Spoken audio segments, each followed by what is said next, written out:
In 2004, a woman giving birth in rural India often lacked access to a clinical facility or a trained medical professional.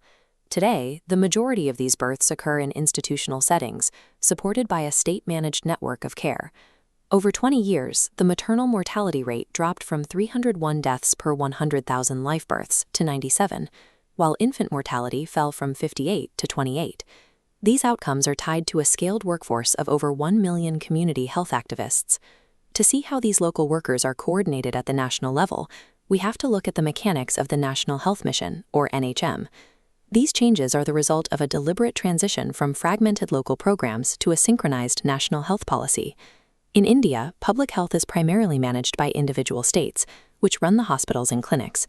The central government, however, provides the standardized blueprints and the bulk of the funding needed to strengthen those systems. If the healthcare system is a house, the National Health Mission is the internal infrastructure, the foundation, plumbing, and wiring.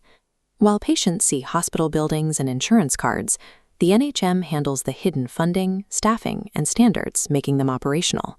It is the underlying system that allows more visible medical services to function. By 2005, high medical costs were a primary driver of poverty in India, with out-of-pocket expenditure reaching 70%. Growing populations in urban slums faced disease patterns and sanitation issues that rural clinics were not equipped to handle, leading to the creation of the National Urban Health Mission. These two branches were eventually integrated into a single unified body, the National Health Mission.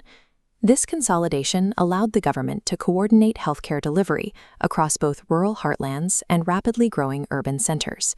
Maternal care illustrates how this system operates on the ground. In 2005, the JSY program introduced conditional cash transfers to encourage women from low-income households to deliver in clinical settings. While JSY provided cash incentives, families still faced out-of-pocket costs for medicine or blood. The 2011 JSSK program supplemented this by establishing a legal entitlement to free drugs, diagnostics, and emergency transport. By layering these two policies, the mission aimed to remove the financial barriers that previously prevented safe institutional births. The system addresses two barriers simultaneously. It offers a cash incentive for seeking care while eliminating the service fees at the point of delivery. The primary link between these national programs and the community is the ASHA worker. Selected from their own villages, they operate at a ratio of 1 worker for every 1,000 residents. However, the ASHA workforce occupies a complex position. They are classified as volunteers rather than salaried employees, earning their income through specific task-based incentives. Funding for these local tasks is managed through state action plans. States submit detailed requests to the central government, which then releases funds through state treasuries down to district health societies. To see how these interlinked layers work, take a moment to sequence a patient's journey using the terms ASA, JSSK, and JSY. The process begins with an ASA worker identifying the patient and arranging transport.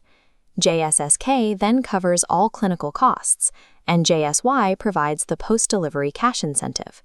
The mission relies on this combination of decentralized funding and hyper-local human intervention. This established network now supports newer initiatives like the PMJI insurance scheme and the digital health record system known as ABDM.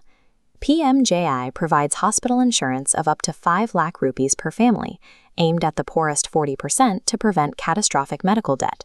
However, state-level data shows significant gaps in how these resources are used. In the 2024-25 financial year, Uttar Pradesh utilized only 42% of its allocated health mission budget. This matrix outlines the current system. The NHM provides the rural and urban infrastructure, state plans fund the ASHA workforce, JSSK and JSY manage delivery costs, and PMJY acts as an insurance layer.